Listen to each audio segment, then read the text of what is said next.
Era un intelectual que estudiaba en el Templo de Jerusalén. Su vida se centraba en ese lugar. Pero cierta vez salió de allí formulando preguntas.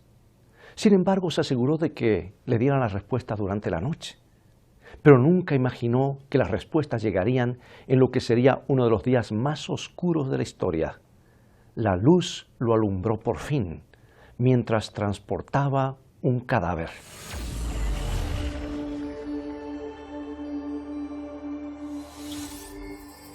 Una brisa primaveral barría las estrechas calles de Jerusalén. La noche se había establecido sobre la ciudad y la mayoría de los habitantes estaban en sus hogares, preparándose para ir a dormir. Pero uno de los principales sacerdotes caminaba en la oscuridad con determinación en su rostro.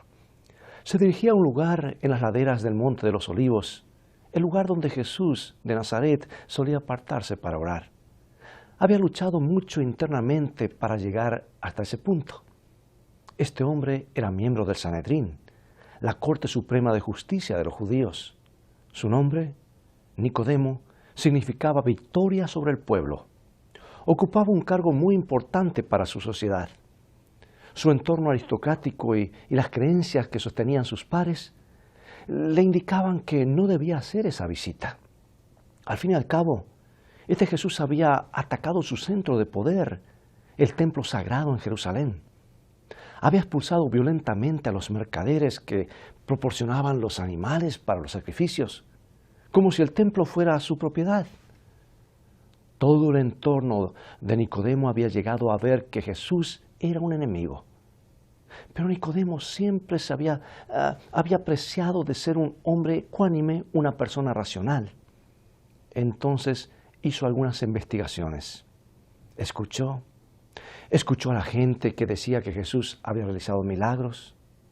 Era difícil negar que algo notable estaba sucediendo. Cuanto más escuchaba, más se convencía que Jesús era un buen hombre. Pero eso le planteaba un dilema terrible.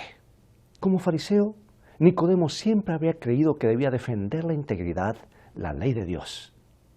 Pero Jesús parecía estar en conflicto permanente con los fariseos. Si era un hombre bueno, ¿por qué lo hacía? Finalmente Nicodemo decidió que debía constatarlo por sí mismo. Pero iría de noche. Pensó que si lo hacía abiertamente otros podrían seguir su ejemplo. Y todavía no estaba seguro de quién era ese rabí Galileo. Lo que Nicodemo no podía admitir era que temía lo que podían decir sus compañeros. Sería humillante que lo vieran ir detrás de este milagrero de multitudes. Nicodemo llegó hasta el olivar donde Jesús acostumbraba a meditar. Y apersonándose cara a cara, le dijo a Jesús lo que encontramos en San Juan capítulo 3, versículo 2. Rabí, sabemos que has venido de Dios como maestro, porque nadie puede hacer estas señales que tú haces si no está Dios con él. Cuando Nicodemo dijo sabemos en plural, se refería a los fariseos. Pero lo cierto es que ese grupo no sabía tal cosa. La mayoría de los fariseos veían a Jesús más como el hijo de Belcebú que como el maestro que había venido de Dios. Por lo tanto, Nicodemo estaba tratando de ser amable. Pensaba que si le hablaba bien de su ministerio, lograría que Jesús se abriera con él. Y Jesús se abrió de una manera que Nicodemo ni se esperaba. Sin más, sin entrar en conversaciones, Jesús le dio la famosa respuesta: de cierto te digo, que el que no naciere de nuevo no puede ver el reino de Dios. Nicodemo no supo qué decir. Aparentemente lo habían diagnosticado y le habían prescrito un tratamiento radical. Pero ¿cuál era su dolencia? Nicodemo no tenía ni idea de que estaba enfermo. Nicodemo, el sacerdote, tuvo que pensar rápido para mantener la entrevista en el nivel de una charla amable. Entonces le preguntó, incrédulo, capítulo 3, versículo 4, ¿cómo puede un hombre nacer siendo viejo? ¿Puede acaso entrar por segunda vez en el vientre de su madre y nacer? Nicodemo sabía que no debía tomar las palabras de Jesús en forma literal. Los sacerdotes judíos solían referirse a los gentiles conversos como niños recién nacidos. y utilizaban la misma metáfora para describir al novio en el matrimonio o al rey en su coronación. Por eso Nicodemo estaba haciendo un poco de esgrima intelectual con Jesús, el adversario de los fariseos. Pero Jesús insistió con su argumento. Dijo que estaba hablando del renunciamiento espiritual, no algo físico. Describió al espíritu como una fuerza invisible que se mueve en la vida humana, como el viento se mueve sobre el paisaje. Y Nicodemo estaba comenzando a incomodarse. Al fin y al cabo, él estaba entre lo más granado de la sociedad judía, al frente de la sociedad religiosa. Era una persona de honor. Estaba acostumbrado a impartir veredictos y decretar juicios, no a recibir consejos. Pero ese maestro Galileo estaba allí diciéndole que tenía que nacer de nuevo espiritualmente, que tenía que comenzar otra vez desde el principio. Era un poco difícil de aceptar. Nicodemo trató de eludir las palabras de Jesús. Se sentía más culpable que perplejo, pero preguntó con escepticismo, ¿cómo puede hacerse esto? Jesús evitó entrar en un debate. De todo corazón le dijo a aquel fariseo que le estaba indicando el camino a la vida eterna, que Dios amaba tanto al mundo que había dado a su Hijo, para que todo el que creyera en Él no fuera condenado, y que los seres humanos serían juzgados por la forma en la que respondieran a la luz que se les daba. Y cuando Nicodemo regresó por su camino descendiendo la ladera del Monte de los Olivos, rumbo a Jerusalén, pensó que esto era demasiado. La entrevista no se había desarrollado según sus expectativas. Había ido a probar a Jesús, pero él había sido expuesto ante la luz. Y su instinto primario fue escapar lo más lejos posible. Nicodemo tuvo que enfrentar una pregunta que todos debemos enfrentar. ¿Qué significa nacer de nuevo? Lo que Jesús estaba tratando de señalarle era la naturaleza drástica del nuevo nacimiento. El Espíritu de Dios que llega hasta la vida de una persona, le dijo, es como el viento que sopla sobre la tierra. Puede ser una fuerza invisible, pero afecta todo lo que se pone a su paso. Para nacer de nuevo hay que comenzar todo otra vez, como una criatura espiritual. Las personas otrora detenidas en el tiempo se vinculan con la eternidad. Los individuos que antes estaban sumidos en los problemas del mundo son transformados por los valores del cielo. Mantente en sintonía. En un momento más regresamos con el resto de la historia.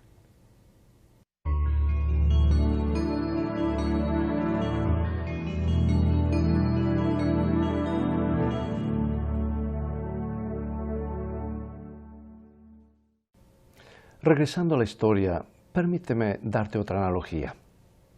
En cierto sentido, nacer de nuevo es como aprender un nuevo idioma. Digamos que estás de visita en los Estados Unidos, pero no sabes ni una palabra de inglés. Ese país, esa cultura te resultan inalcanzables. Pero si estudias el idioma y lo practicas y lo dominas, es como si te abriera un nuevo mundo ante ti. Entenderás todo lo que sucede a tu alrededor. Sabes que el desafío de nacer de nuevo es el desafío a vivir en un nuevo mundo, un mundo espiritual en el que Jesucristo reina. Nicodemo tendría que tomar una decisión importantísima. Era la decisión de entre seguir siendo escéptico o convertirse en un devoto seguidor. La decisión de permanecer donde se encontraba o de ingresar a un nuevo mundo. Y para entender mejor su situación, echemos un vistazo a otros escépticos del Nuevo Testamento. Cuando los fariseos y los saduceos se dieron cuenta de que Jesús era una amenaza tremenda para ellos, comenzaron a desacreditarlo. Estuvieron hombres brillantes, abogados y escribas que hicieron de cuenta que buscaban la verdad para hacerle preguntas a Jesús. Pero sus preguntas eran trampas. Al igual que los reporteros hostiles en la actualidad, esos hombres trataron de hacer que Jesús dijera algo que lo pusiera en problemas con las autoridades, o al menos algo que sonara estúpido. Los dirigentes judíos estaban atentos a todos los movimientos de Jesús. Tenían espías por todas partes. Creían que podrían desenmascararlo como impostor. Y Nicodemo era parte de este mundillo, ¿sabes? Y aunque era un poco más honesto y sincero que la mayoría de sus pares, pertenecía a la oposición. Y esa oposición siempre tenía preguntas capciosas. ¿Es lícito pagar impuestos a César? Si una mujer tiene 7 maridos y todos mueren uno tras otro, ¿de quién será su esposa en el día de la resurrección? Todo era un juego serio y mortal, pero un juego al fin. Las preguntas no buscaban respuestas, sino atrapar al oponente, demostrar quién tenía la verdad. Nadie procuraba la buena palabra que pudiera transformar sus corazones. Esperaban palabras que pudieran rechazar con el intelecto. Un abogado se presentó cierta vez ante Jesús y le preguntó, ¿cuál es el mandamiento más grande de la ley? Sí, los abogados podían dedicarse inagotablemente a ese tema, podían esgrimir argumentos abstractos acerca de qué principio tenía prioridad sobre cuál otro. Sin embargo, Jesús lo resumió muy claramente citando lo que encontramos en el libro de Deuteronomios, capítulo 6, versículo 5. Y amarás a Jehová tu Dios de todo tu corazón y de toda tu alma y con todas tus fuerzas. Todo depende de eso. Pero los espías no buscaban claridad. Lo que querían era ganar el debate. Jesús quería que las personas se confrontaran con la verdad acerca de sí mismas. Los espías querían esconderse detrás de la verdad. ¿Te das cuenta de que tú puedes hacer lo mismo? ¿Te das cuenta que hoy mucha gente está haciendo lo mismo? Sí, puedes esconderte detrás de la verdad. Puedes utilizarla como un escudo, sostenerla delante de ti, esgrimirla como si fuera un arma, ganar discusiones, sumar puntos. Puedes estar escondido detrás de la verdad. Puedes citarla tan bien que nadie se dará cuenta que no estás llegando al corazón de los problemas. Puedes aparentar que tu cerebro anda muy bien, para que nadie advierta que tu corazón anda muy mal. Amigo y amiga, podemos escondernos detrás de la verdad. No basta con que tengamos las respuestas correctas. No basta con recitar de memoria los principios divinos o el Padre Nuestro. Si no nos llega hasta el corazón, eso no es verdad, es otra cosa. Si no permites que Dios la aplique a tu vida, entonces no es la verdad, es otra cosa. Y ese fue el dilema que tuvo que enfrentar Nicodemo. Su parte escéptica quería esconderse detrás de la verdad. Pero había otra parte de él que quería tomar las palabras de Jesús de corazón. Y el fariseo orgulloso quería justificarse a sí mismo. Pero el buscador sincero quería que le enseñaran. Fue una batalla muy real la que se libró allí en el corazón de Nicodemo en el Monte de las Olivas. Y el orgullo estuvo a punto de triunfar.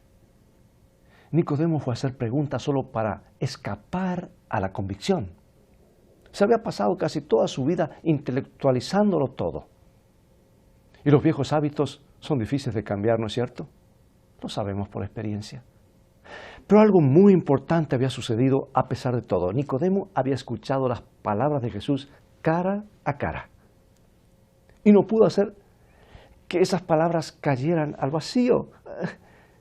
Llegaron a su corazón. Y esas palabras buscaron el camino hacia lo más profundo de su vida, hacia su corazón, a pesar de todos los juegos mentales que pudiera intentar.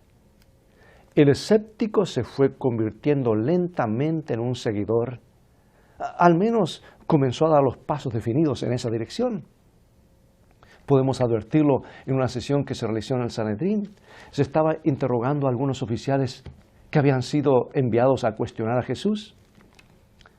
Los oficiales habían fallado en su misión. La única explicación que ofrecer fue: ningún hombre ha hablado jamás como este hombre. Y los dirigentes de Sanedrín estaban muy molestos. Solo la masa ignorante sigue a este Galileo llamado Jesús. Ninguno de nosotros cree en él, dijeron. En ese punto, Nicodemo se puso en pie y dijo las palabras que están registradas en San Juan capítulo 7, versículo 51. ¿Juzga acaso nuestra ley a un hombre si primero no le oye y sabe lo que ha hecho? Era tan solo una pregunta. Puede haber sido un tímido intento de invertir la ola del prejuicio, pero Nicodemo había dado un paso. Se había expuesto a la burla de sus pares, la élite de Jerusalén. Le respondieron de inmediato: los profetas no vienen de Galilea. ¿Acaso tú también eres uno de Galilea? Era otra manera de decir: ¿también tú eres un pueblerino? ¿Un seguidor de ese maestro? Sabes, Nicodemo tuvo que meditar mucho después de ese incidente porque era cada vez más evidente que sus amigos en el Sanedrín actuaban motivados por el odio y los celos. Podían hacer que su oposición a Jesús sonara como muy piadosa, pero el tono homicida de sus voces era inconfundible. Pero a pesar de ello, ¿cómo podía darle la espalda al Sanedrín? Era como si le diera la espalda a la ley de Dios misma y se arriesgaba a perderlo todo. Había alcanzado la cima. ¿Por qué habría de arriesgar todo lo que había logrado hasta entonces? Bien, el momento de la verdad llegó para Nicodemo en la hora menos pensada. Llegó en un momento oscuro y atemorizante. Llegó en la escena de un crimen horrible. Jesús el Galileo estaba muriendo en una cruz romana. La sangre manaba de su cabeza y de sus muñecas y de sus pies allí en el Gólgota. Y los amigos de Nicodemo daban vueltas alrededor de la cruz, burlándose del derrotado enemigo. Le decían que si podía hacer milagros realmente, que descendiera de la cruz y se salvara a sí mismo. Lo mejor y lo más granado del Sanedrín lo desafiaban con lo que pensaban que era su argumento final. Ningún hombre salido de Dios podría estar corriendo una suerte tan terrible. Eso demostraba quién tenía la razón. Siempre habían estado en lo cierto con respecto de Jesús. Cuando un soldado romano finalmente hincó la lanza en el costado de Jesús y brotó ese líquido, cuando su cuerpo quedó pálido y sin vida, se regordearon en su victoria. Todos los escribas y los gobernantes y los sacerdotes podían contemplarlo y confirmar que tenían razón. Todos los espías podían contemplarlo y saber que habían hecho un buen trabajo. Todas las personas que querían demostrar que el otro estaba equivocado y que ellos tenían razón, podían contemplarlo y quedar satisfechos porque habían silenciado al adversario. Pero en ese momento, Nicodemo no pudo continuar como uno de ellos, porque no estaba contemplando la escena para confirmar sus argumentos. No estaba allí para demostrar que estaba en lo correcto. Había visto la nobleza y compasión en la muerte de Jesús, en la forma en la que se había dirigido a los demás, en la manera en la que había perdonado. Nicodemo pudo finalmente contemplar a Cristo desde su propia necesidad como ser humano. Y parado al pie de la cruz, comprendió que el orgullo era una carga demasiado pesada. Eso de estar siempre a la defensiva era una batalla agotadora. Eso de estar siempre escondiéndose detrás de la verdad era contraproducente. Ya era hora de que la verdad calara hondo en su propio corazón. Era hora de aceptar la medicina que le habían ofrecido unos meses antes. Debes nacer de nuevo. Entonces Nicodemo dio el gran paso. Fue hasta Jerusalén a toda prisa para buscar una mezcla de mirra y áloes, las especias que se utilizaban para embalsamar a los muertos. Entonces regresó a la cruz con sus presentes. Otro colega del Sanedrín, José de Arimatea, había obtenido el permiso de Pilato para sepultar el cuerpo de Jesús. Así que mientras que otros miembros del Sanedrín los contemplaban sorprendidos y molestos, José y Nicodemo bajaron el cuerpo inerte de la cruz. Tuvieron que quitarle los clavos que lo fijaban a la madera. Tuvieron que limpiar la sangre que cubría su rostro. Envolvieron el cuerpo de Jesús con lienzos, mirra y aloes. Entonces lo llevaron reverentemente hasta la tumba que estaba en el jardín, propiedad de José. Y mientras que transportaba a la persona más noble que había conocido, Nicodemo se convenció de que el orgullo también era una carga pesada. Era muchísimo mejor llevar el yugo de este Cristo, aceptar la dura verdad que atraviesa el corazón. Es mucho mejor dejar de estar todo el tiempo tratando de ser el hombre perfecto y pararse al pie de la cruz como un ser humano en necesidad. Amigos, el orgullo es una carga demasiado pesada para transportar. Estar siempre a la defensiva es una tarea agotadora. ¿Por qué no dejar estas cargas al pie de la cruz? ¿Por qué no dejar de escondernos detrás de la verdad? Deja que la verdad de Cristo atraviese tu corazón. Ven a Él ahora mismo, así como estás, sin mecanismos de defensas, sin excusas, sin argumentos. Ven para nacer de nuevo. Comencemos toda nuestra vida de nuevo, al pie de la cruz, ahora mismo. Acompáñame en oración. Padre, estamos cansados de jugar contigo. Estamos cansados de exigirle a los demás lo que nosotros no cumplimos. Humíllanos, Señor, al pie de tu cruz. Quita de nosotros la pesada carga del orgullo. Te necesitamos ahora como nuestro Salvador. Te necesitamos para que le hables la verdad a nuestros corazones. Aceptamos tu misericordioso perdón y tu amor. Enséñanos ahora, en el nombre de Jesús. Amén.